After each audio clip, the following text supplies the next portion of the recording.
आकाशवाणी भोपाल से प्रस्तुत है प्रादेशिक समाचार।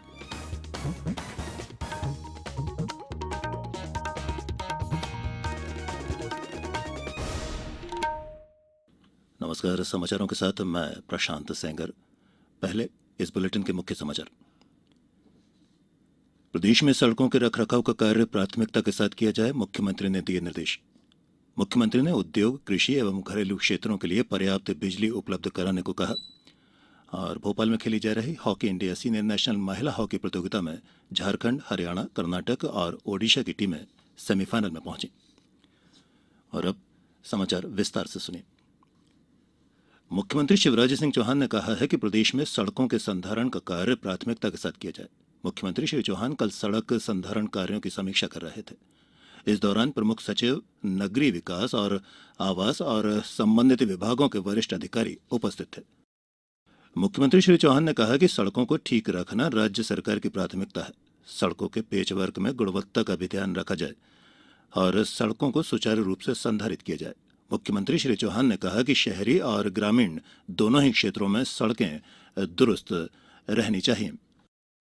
इधर अमृत 2 के आगाज के लिए 17 मई को पूरे प्रदेश में नगरोदय कार्यक्रम करने के निर्देश दिए गए हैं। भोपाल में नगरोदय के मुख्य कार्यक्रम में मुख्यमंत्री श्री चौहान शामिल होकर अन्य नगरीय क्षेत्रों के कार्यक्रम को वर्चुअली संबोधित करेंगे। इस कार्यक्रम में प्रदेश के नगरीय क्षेत्रों के लोगों को अधिकाधिक संख्या में शामिल कर शहरों की योजनाओं और विकास कार्यों की जानकारी दी जाएगी। केंद्रीय संचार और सूचना प्रौद्योगिकी मंत्री अश्विनी वैष्णव ने कल नई दिल्ली में गतिशक्ति संचार पोर्टल का शुभारंभ किया। एकीकृत और केंद्रीयकृत पोर्टल देश भर में डिजिटल संचार के बुनियादी ढांचे को सुचारू रूप से विस्तार करने की सुविधा प्रदान करेगा। पोर्टल का उद्घाटन करने के बाद श्री वैष्णव ने कहा कि ये पोर्टल देश भर में 5G नेटवर्क को लागू करने में भी निश्चित रूप से सहायक होगा। पोर्टल पर सभी सुविधाओं के मिलने से प्राप्त आवेदनों की मंजूरी 20 से 22 दिनों में दे पाना संभव हो पाएगा। इससे डिजिटल आधारित विभिन्न परियोजनाओं में पारदर्शिता और जवाबदेही बढ़ सकेगी। मुख्यमंत्री शिवराज सिंह चौहान ने कहा है कि प्रदेश में मांग के अनुसार बिजली की पर्याप्त उपलब्धता है। श्री चौहान कल भोपाल में ऊर्जा विभाग की समीक्षा कर रहे थे। उन्होंने संबंधित अधिकारियों को उद्योग और कृषि एवं घरेलू बिजली क्षेत्रों के लिए पर्याप्त ऊर्जा उपलब्ध कराने के भी निर्देश दिए। समीक्षा बैठक में ऊर्जा विभाग के प्रमुख सचिव संजय दुबे और प्रबंध संचालक पावर मैनेजमेंट कंपनी विवेक पोरवाल सहित अन्य वरिष्ठ अधिकारी भी उपस्थित थे। मुख्यमंत्री श्री चौहान ने कहा कि प्रदेश में सोलर ऊर्जा को बढ़ाने के भी लगातार प्रयास चल रहे हैं। मुख्यमंत्री श्री चौहान ने कहा कि प्रदेश में कोयले की उपलब्धता भी लगातार बढ़ी है और थर्मल पावर प्लांटों से भी उत्पादन बढ़ेगा। बैठक में बताया गया कि प्रदेश के विभिन्न कोयला आधारित विद्युत संयंत्रों खंडवा, बिरसिंहपुर, सारणी और चचाई में सकल स्टॉक 3 लाख मीट्रिक टन है, जबकि दैनिक खपत कुल 60,000 टन रहा करती है। केंद्र सरकार ने पड़ोसी देशों तथा अन्य जरूरतमंद देशों की सहायता और देश की समग्र खाद्य सुरक्षा का प्रबंधन करने के उद्देश्य से गेहूं के निर्यात पर तत्काल प्रभाव से प्रतिबंध लगा दिया है। विदेश व्यापार महानिदेशालय ने इसकी अधिसूचना जारी कर दी है। अधिसूचना में कहा गया है कि कई कारणों से गेहूं के अंतर्राष्ट्रीय मूल्यों में अचानक बढ़ोतरी हुई है। इसके कारण पड़ोसी देशों और अन्य निर्धन देशों की खाद्य सुरक्षा जोखिम में पड़ गई है। इसलिए गेहूं की निर्यात नीति में संशोधन किया गया है ताकि समग्र खाद्य सुरक्षा का प्रबंधन किया जा सके और पड़ोसी देशों के अलावा अन्य कमजोर राष्ट्रों की जरूरतों को पूरा करके उनकी मदद की जा सके। समाचारों में वक्त हो चला है एक छोटे से अंतराल का। ये समाचार आप आकाशवाणी भोपाल से सुन रहे हैं। हमारे समाचारों को अब आप कभी भी और कहीं भी अपनी सुविधा के अनुसार सुन सकते हैं। ये समाचार बुलेटिन यूट्यूब, ट्विटर और फेसबुक पर AIR न्यूज भोपाल पेज पर सुने जा सकते हैं। इसके अलावा आप हमारी वेबसाइट newsonair.com पर या AIR न्यूज ऐप पर भी समाचार सुन सकते हैं। इस छोटे से अंतराल के बाद एक बार फिर आप सभी का प्रादेशिक समाचारों में स्वागत है। मुख्यमंत्री शिवराज सिंह चौहान ने गुना जिले में पुलिस और शिकारियों के बीच हुई मुठभेड़ में 3 पुलिसकर्मियों की मौत के मामले में कड़ी कार्रवाई के निर्देश दिए हैं। मुख्यमंत्री ने भोपाल में पुलिस के आला अधिकारियों के साथ बैठक कर इस घटना की विस्तृत जांच करने और घटना स्थल पर विलंब से पहुंचने पर ग्वालियर अंचल के पुलिस महानिरीक्षक को हटाने के भी निर्देश दिए हैं। आईजी अनिल शर्मा के स्थान पर श्रीनिवास वर्मा को ग्वालियर रेंज का नया आईजी बनाया गया है। हमारे गुना संवाददाता ने बताया है कि जिले के सगा बरखेड़ा क्षेत्र में वन्य प्राणियों के शिकार की सूचना पर पुलिस बल मौके पर गया था। इस दौरान शिकारियों द्वारा की गई फायरिंग में एसआई राजकुमार जाटव के साथ साथ आरक्षक नीरज भार्गव और संतराम की मौत हो गई। फायरिंग में 2 शिकारियों के मारे जाने की भी खबर है। राज्य सरकार ने इन पुलिसकर्मियों को शहीद का दर्जा देने और उनके परिजनों को 1 करोड़ की राशि देने की घोषणा की है।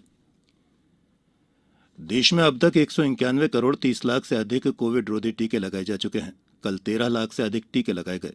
केंद्रीय स्वास्थ्य मंत्रालय ने बताया है कि अब तक 4 करोड़ 37 लाख से अधिक टीके 12 से 14 वर्ष के बच्चों को लगाए गए हैं, जबकि 3 करोड़ 8 लाख से अधिक एहतियाती डोज पात्र श्रेणी के लोगों को भी लगाए जा चुके हैं।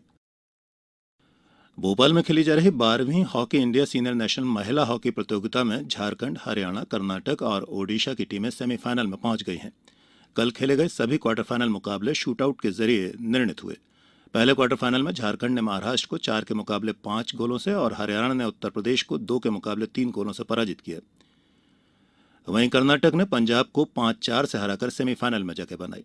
चौथे क्वार्टर फाइनल में मध्य प्रदेश का मुकाबला ओडिशा के साथ हुआ। इसका फैसला भी पेनाल्टी शूटआउट के जरिए हुआ। शूटआउट में मध्य प्रदेश 0-2 से हारकर प्रतियोगिता से बाहर हो गया।